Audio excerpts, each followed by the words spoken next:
आज हम प्रभु के वचन में देखेंगे कलीसिया के बारे में। Hallelujah hallelujah. हम देखें कलीसिया, इंग्लिश में कहते हैं चर्च। हालेलुया।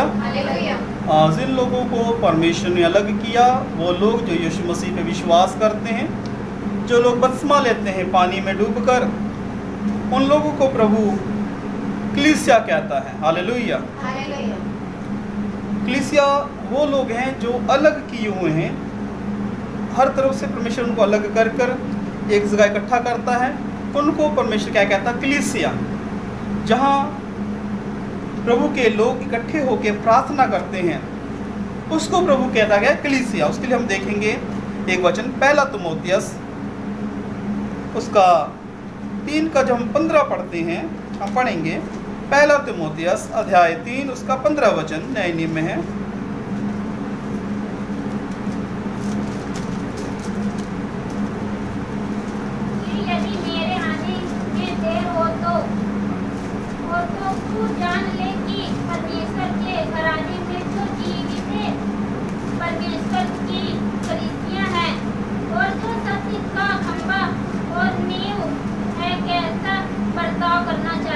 हालेलुया। जोर से बोले हालेलुया। यहाँ पे लिखा कि यदि मेरे आने में देर हो तो तू जान ले कि परमेश्वर के घराने में जो जीवते परमेश्वर की कलीसिया है, जो सत्य का खंभा और नींव है, कैसा बर्ताव करना चाहिए। ये बात संत पौलुस तिमोथियस को ये बात बोलते हैं कि जो कलीसिया है उसके साथ उन्हें कैसा बर्ताव करना है। यहाँ पे एक शब्द हम देखते हैं, यहाँ पे लिखा है, यहाँ पे परमेश्वर के घराने में जो जीवते परमेश्वर की कलीसिया है। कौन सी है? जीवते परमेश्वर की कलीसिया। वो लोग जो परमेश्वर में आके आराधना करने वाले, प्रार्थना करने वाले हैं, उन लोगों को प्रभु क्या कहता है? अपनी कलीसिया कहते हैं। हालेलुया। कलीसिया, बाइबल लिखा परमेश्वर ने प्रेरितों को नियुक्त किया और प्रेरितों को नियुक्त करने के बाद वो कलीसिया को दे दिए। हालेलुया। भविष्यवक्ता हो गए या प्रेरित हो गए या पासवान हो गए, कलीसिया के लिए है। प्रभु यीशु मसीह कलीसिया से प्रेम करते हैं। प्रभु यीशु मसीह का जो होली स्पिरिट है, पवित्र आत्मा है, वो कलीसिया में ही कार्य करता है। हालेलुया। और कलीसिया को सिखाता है पवित्र आत्मा। यहाँ पे संत पौलुस कहते हैं परमेश्वर के घराने में जो जीवते परमेश्वर की कलीसिया है, जो सत्य का खंभा और नींव है, कैसा बर्ताव करना चाहिए। यहाँ पे लिखा है एक बात, संत पौलुस कहते हैं ये परमेश्वर की कलीसिया है। किसकी कलीसिया है? परमेश्वर की। चर्च किसका है? परमेश्वर का है। उसके बाद हम देखते हैं एक और आयत, इफिसियों उसका 1 का 23। इफिसियों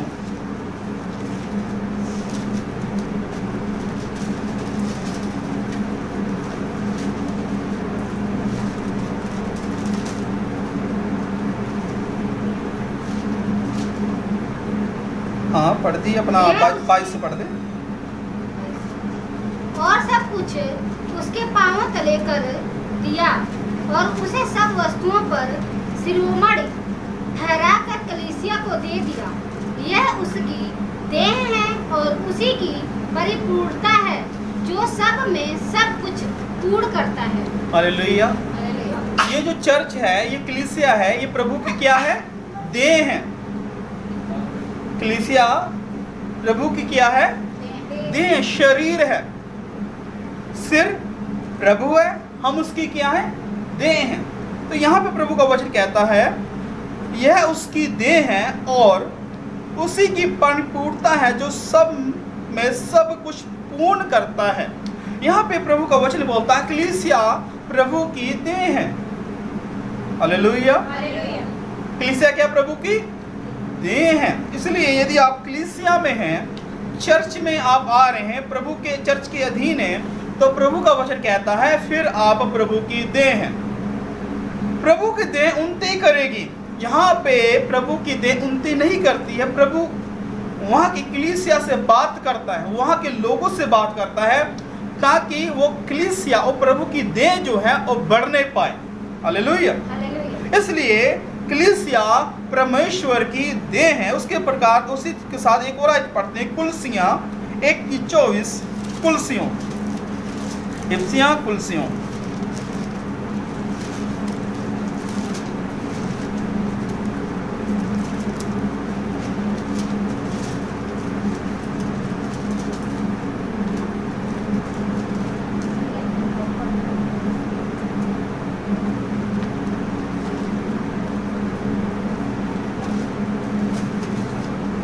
यहाँ पे ऐसे लिखा, अब मैं उन दुखों के कारण आनंद करता हूँ जो तुम्हारे लिए उठाता हूँ, और मसीह के क्लेशों की घटी उसकी देह के लिए अर्थात कलीसिया के लिए अपने शरीर में पूरा करता हूँ। यहाँ पे संत पौलुस कुछ बातों को हमें यहाँ बता रहे हैं। यहाँ पे लिखा है, अब मैं उन दुखों के कारण आनंद करता हूँ। पौलुस क्या कहता है? मैं अब उन दुखों के कारण आनंद करता हूँ जो तुम्हारे लिए उठाता हूँ, जो तुम्हारे लिए। तुम्हारे लिए कौन है?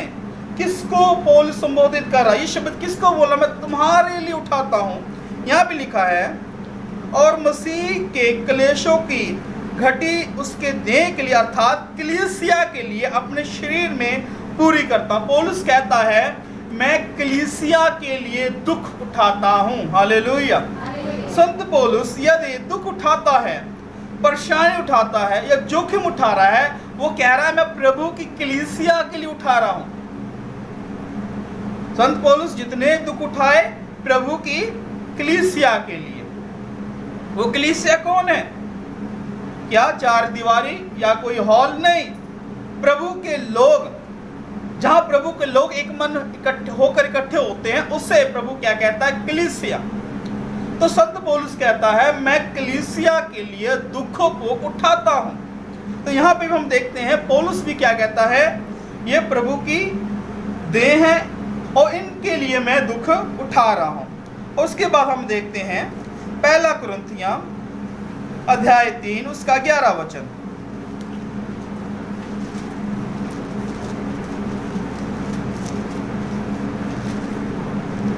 क्योंकि उस नींव को छोड़ जो पड़ी है और वो यीशु मसीह है, कोई दूसरी नींव नहीं डाल सकता। Hallelujah, hallelujah. हालेलुया। यानी क्योंकि उस नींव को छोड़ जो पड़ी है और वह यीशु मसीह है, कोई दूसरी नींव नहीं डाल सकता। नींव डाली है, कलीसिया की नींव। शुरुआत कैसे हुई कलीसिया की? यीशु मसीह के द्वारा। अगर कोई बोलता है कलीसिया कैसे आरंभ हुई, कलीसिया की उत्पत्ति कैसी हुई, तो बाइबल बताती है प्रभु यीशु मसीह के ऊपर उसकी नींव रखी गई है। यीशु मसीह ने, बाइबल लिखा, संसार में आए और क्रूस के ऊपर जान दे दी और पतरस को एक बात बोली, हे पतरस, मैं इस चट्टान पर अपनी कलीसिया बनाऊंगा। हालेलुया। और बाइबल लिखा है वो कोने का पत्थर, जो पहला पत्थर है वो यीशु मसीह। कलीसिया का जो पत्थर या ईंट, जो कलीसिया की पहली जो ईंट है वो है प्रभु यीशु मसीह। यीशु मसीह ने क्रूस के ऊपर लहू बहाने के द्वारा नई वाचा को हमारे ऊपर रखने के द्वारा परमेश्वर ने कलीसिया की शुरुआत कर दी। जो कलीसिया की शुरुआत पुराने नियम में नहीं था, पुराने नियम में कलीसिया नहीं थी। नए नियम में प्रभु यीशु मसीह के लहू बहाने के द्वारा कलीसिया शुरुआत हो गई। और बाइबल में लिखा वो नींव का पत्थर है, पहला पत्थर यीशु मसीह, उसके बाद सभी लोग आ जाते हैं। और बाइबल लिखा, हे पतरस, मैं इस चट्टान पर अपनी कलीसिया बनाऊंगा। हालेलुया। जैसे बोले हालेलुया। परमेश्वर ने भविष्यवाणी की पतरस को, पतरस, इस चट्टान के ऊपर मैं अपनी कलीसिया बनाऊंगा और अधोलोक के फाटक इस पर प्रबल नहीं होंगे। अधोलोक मतलब नरक। जो लोग कलीसिया के अंदर हैं, चर्च के अंदर आ गए हैं, प्रभु क्या कहता है, उन लोगों को कह रहा है वो नरक नहीं जाएंगे। क्यों? प्रभु नहीं जाने देगा। शैतान उनके पर है भी नहीं होगा, दुष्ट आत्मा उन पर नहीं आएगा। क्यों? जब वो चर्च के अधीन है, चर्च के अंडर है। इसलिए प्रभु बोलते हैं पत्र के, हे पतरस, इस चट्टान पर मैं अपनी कलीसिया बनाऊंगा, अधोलोक के फाटक इस पर प्रबल ना होंगे। परमेश्वर ने वादा किया। इसलिए आप यदि देखते हैं तो जब पतरस सेवकाई की 11 चेलों ने, और बाइबल लिखा उस समय से कलीसिया बननी शुरू हो गई। बहुत से राजाओं ने, बहुत से सम्राट ने, बहुत से लीडरों ने चाहा कलीसिया को खत्म करने के लिए, बहुत सारे दुख दिए गए कलीसिया को, पर बाइबल में लिखा परमेश्वर ने एक बात बोली थी कलीसिया को, मैं अंधलोक के फाटक को इस पर प्रबल नहीं होने दूंगा। इसीलिए आज तक कलीसिया चल रही है। Hallelujah, hallelujah. बहुत सारे लोगों ने कोशिश किया कलीसिया को खत्म करने के लिए। शैतान ने बहुत सारे लोगों को खड़ा किया चर्च को खत्म करने के लिए, नाश करने के लिए। बहुत सारे अभिषेक के दासों को गिराया शैतान ने, पास्टरों को पाप में गिराया शैतान ने, पर कलीसिया नहीं गिरी। क्यों? क्योंकि परमेश्वर कलीसिया को संभालता है। हालेलुया। इसलिए एक बात याद रखें, जब आप चर्च के अंदर हैं तभी आपकी सेफ्टी है, तभी आपको सुरक्षित है, तभी आपका बचाव है। यदि आप चर्च के बाहर हैं, बाहर का मतलब जब आप चर्च के अंदर हैं तो आप परमेश्वर के सारे हुक्मों को मानते हैं, प्रार्थना करते हैं, बाइबल पढ़ते हैं, गीत गाते हैं, आराधना करते हैं, दान दक्षिणा सब कुछ करते हैं। ये चर्च के अधीन आ गए। यदि आप चर्च के अधीन नहीं है, चर्च के बाहर के नियमों को मानते, चर्च के नियम नहीं मानते, तो आप कलीसिया के बाहर हैं। सिर्फ यदि आप चर्च में आके उसके नियमों को फॉलो कर रहे हैं, उसके अनुसार चल रहे हैं, तो बाइबल में लिखा शैतान को परमेश्वर आपके ऊपर हैवी होने नहीं देगा, परमेश्वर बचाएगा।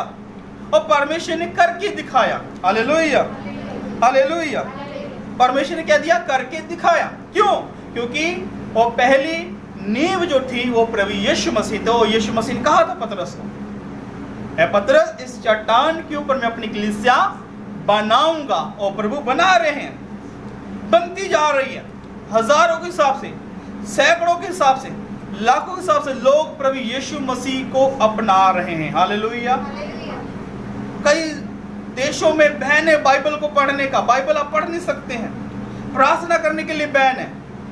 अब पढ़ेंगे तो आपको फांसी की सजा है। बहुत ज्यादा समस्या है बाइबल को पढ़ने के लिए। पर उन समस्याओं में भी प्रभु का वचन कहता है परमेश्वर अपनी कलीसिया बना रहा। हालेलुया।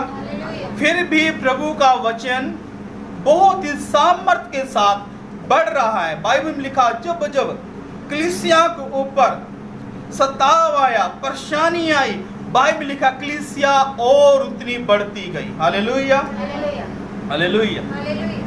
इसलिए यदि आप परमेश्वर के चर्च के अंडर हैं तो परमेश्वर आपको बचा के रखेगा नरक की आग से। उसके बाद एक और आयत को पढ़ते हैं, इफिसियों 2:20 पढ़ें।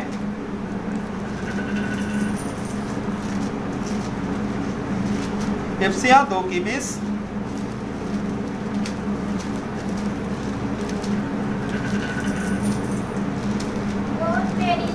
और भविष्यवक्ताओं की नींव पर जिसके कोने का पत्थर मसीह यीशु स्वयं ही है, बनाए गए हो। हालेलुया। जोर से बोले हालेलुया। यहाँ लिखा, प्रेरितों भविष्यवक्ता की नींव पर जिसके कोने का पत्थर मसीह यीशु स्वयं बन गए हैं। हालेलुया। प्रेरित की नींव, भविष्यवक्ताओं की नींव, मसीह के विश्वासियों की नींव, जो पहला पत्थर है वो यीशु मसीह है। हालेलुया। यहाँ पे फिर वही बात वचन में पढ़ रहे हैं कि यीशु मसीह कोने का पत्थर है। यीशु मसीह ही स्वयं नींव बन गए। जब यीशु मसीह ही उस कलीसिया की नींव बन गए हैं तो शैतान उस पर प्रबल नहीं होने वाला। हाँ, शैतान जोर लगाता है, कोशिश करता है, लालच देता है कलीसिया को उसमें से बाहर आने के लिए। जो लोग बाहर चले गए वो शैतान के अंडर में आ जाते हैं, पर जो लोग प्रभु का अधीन है शैतान उनका कुछ नहीं कर पाता है। और पढ़ते हैं पहला पतरस अध्याय 2 उसका 4 और 6 वचन। पहला पतरस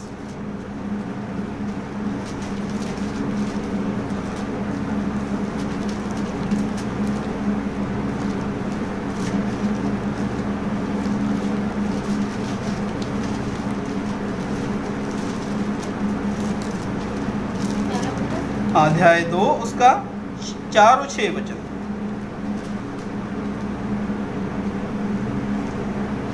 उसके पास आकर जिसे मनुष्यों ने तो निकम्मा ठहराया, परंतु परमेश्वर के निकट चुना हुआ और बहुमूल्य जीवता पत्थर है। हाँ, 6 आयत।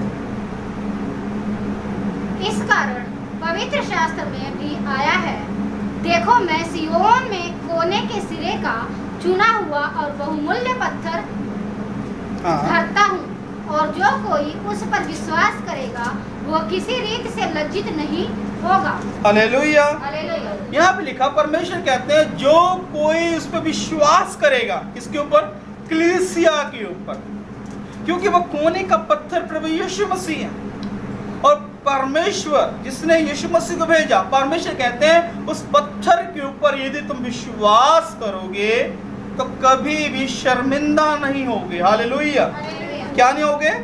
लज्जित नहीं होगे। जो कोई इस पर विश्वास करेगा वह किसी रीति से लज्जित ना होगा। और लिखा 7 आयत में, तुम्हारे लिए जो विश्वास करते हो वह तो बहुमूल्य है, पर जो विश्वास नहीं करते उनके लिए जिस पत्थर को राजमिस्त्री ने निकम्मा ठहराया था वही कोने का सिरा हो गया। बाइबल लिखा, बहुत सारे लोग यीशु मसीह को नहीं अपनाया, पर जो लोग यीशु मसीह के ऊपर विश्वास कर लेते हैं, प्रभु का वचन बताता है परमेश्वर उनको लज्जित नहीं होने देता है। हालेलुया। ये किसके साथ वायदा है? कलीसिया के साथ। कलीसिया को प्रभु कहता है कि आपके साथ वायदा है। कलीसिया को प्रभु बोलता है यदि तुम कलीसिया के अंदर, यदि कोई व्यक्ति आता है, कोई बहन कलीसिया के अंदर है, चर्च के अंदर है, तो प्रभु चर्च के कलीसिया से बोलता है लज्जित नहीं होना पड़ेगा। हालेलुया। प्रकाशित वाक्य में यदि हम प्रकाशित वाक्य की पुस्तकों को यदि पढ़ना शुरू करेंगे तो बार बार एक ही शब्द आता है, आत्मा कलीसिया से क्या कहता है। ऐसा वचन में लिखा, क्या होता? आत्मा कलीसिया से क्या कहता है। इसका मतलब पवित्र आत्मा यीशु मसीह यदि बात करेगा तो कब करेगा? जब आप कलीसिया के अंदर होंगे। जब आप कलीसिया से दूर है, प्रभु नहीं बात करने वाला। आपको प्रभु की आवाज सुनने के लिए, परमेश्वर के वचन को जानने के लिए, परमेश्वर में बढ़ने के लिए चर्च के अंदर आना पड़ेगा। इसलिए बार बार प्रकाशित में बार बार दोहराया गया, आत्मा कलीसिया को क्या कहता है, जिसके कान वो सुने। कलीसिया नाम शब्द ये बार बार यूज हो रहा है। एक व्यक्ति, एक जन का नाम नहीं प्रभु बोल रहा, कलीसिया को आत्मा। हालेलुया। इसलिए यदि आप प्रभु की आवाज, परमेश्वर की वाणी को सुनना चाहते हैं, यदि आप अपने जीवन में आत्मिक आशीषों को लेना चाहते हैं, तो कलीसिया में आके अपने आप को अधीन करके, दीन करके यदि आप घुटने टेक कर पुकारेंगे तो आत्मा आपसे बात करेगा, तो आत्मा आपको शरीर और आत्मा में बढ़ाएगा। हालेलुया। हालेलुया। उसके बाद हम देखते हैं इफिसियों 1 और उसका 22 वचन। इफिसियों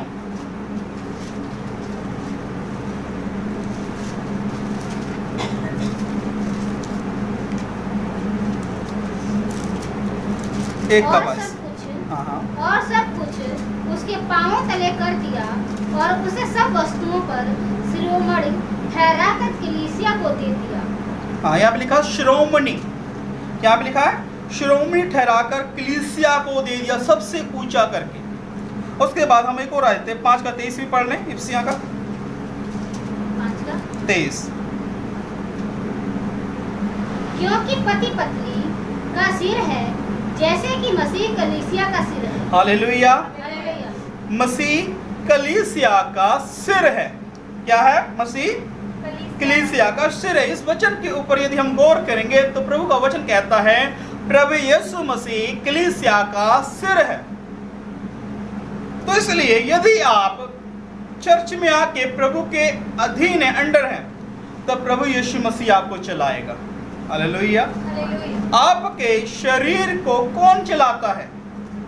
यदि आपने चलना है, यदि कुछ खाना है, तो क्या होता? पहले आपका दिमाग में कार्य होता, सिर के अंदर आपका दिमाग बोलता है आपको करने के लिए। यदि आपका दिमाग डेड हो जाए, आप कोमा में चले जाओ, आपका शरीर कार्य नहीं करेगा।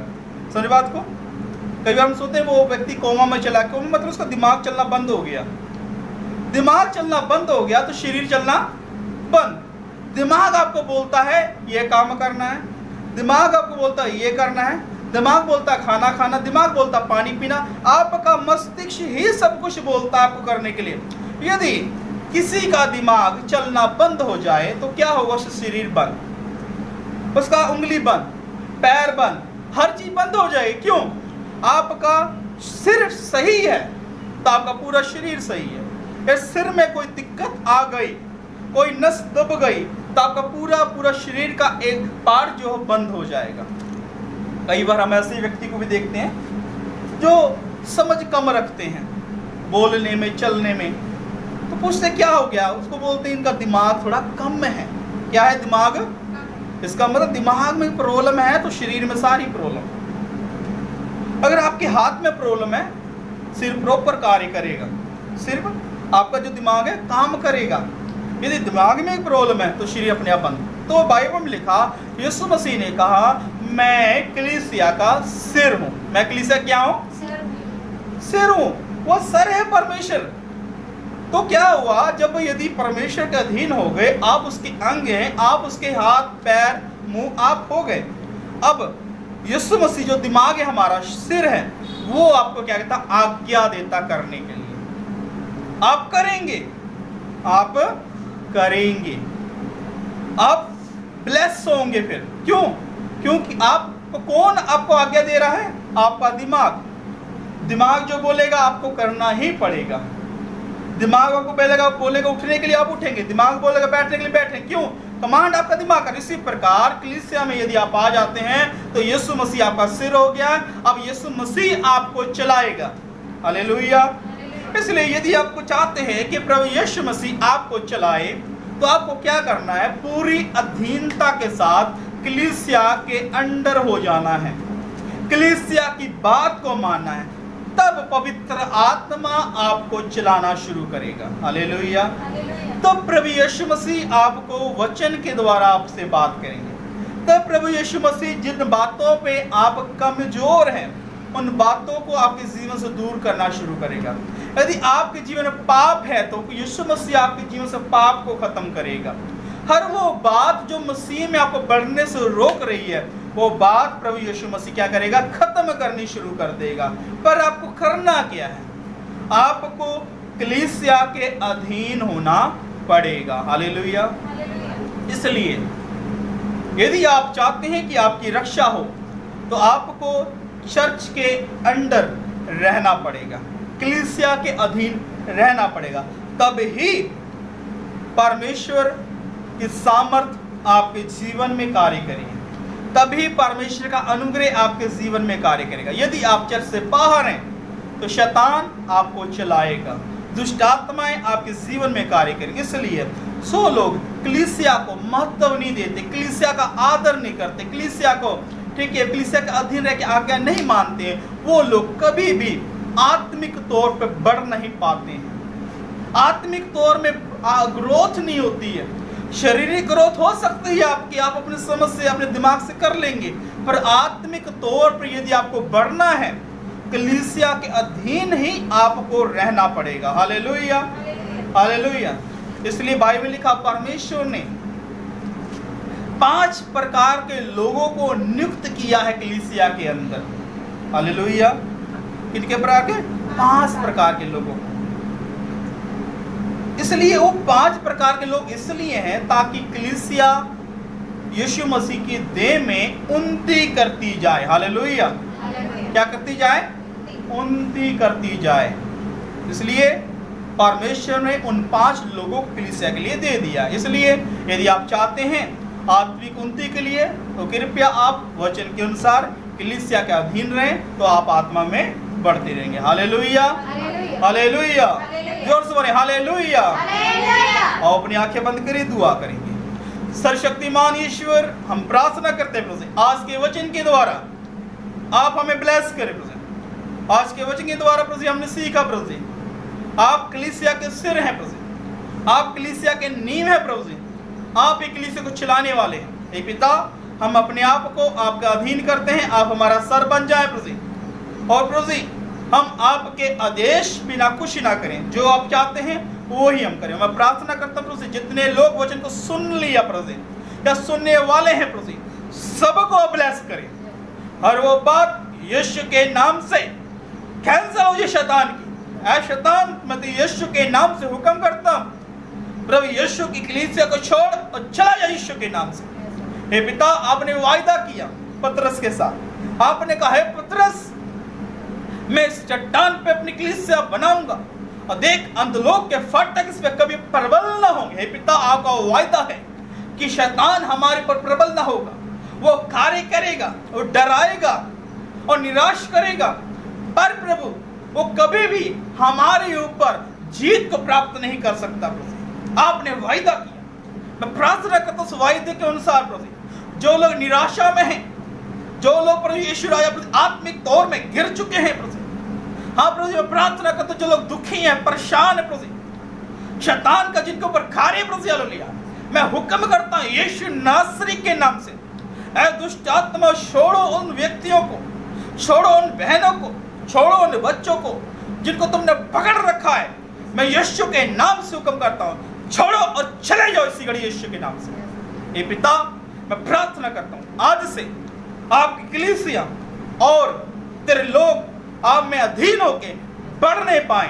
हे पिता, कृपा करे, दया करे, यीशु नासरी के नाम में दुआ को मांगते हैं, आमीन आमीन हालेलुया। आप खुदावन का फजल, पवित्र आत्मा संगति अब से लेकर हमेशा तक यीशु की दूसरी आमद रहे, आमीन।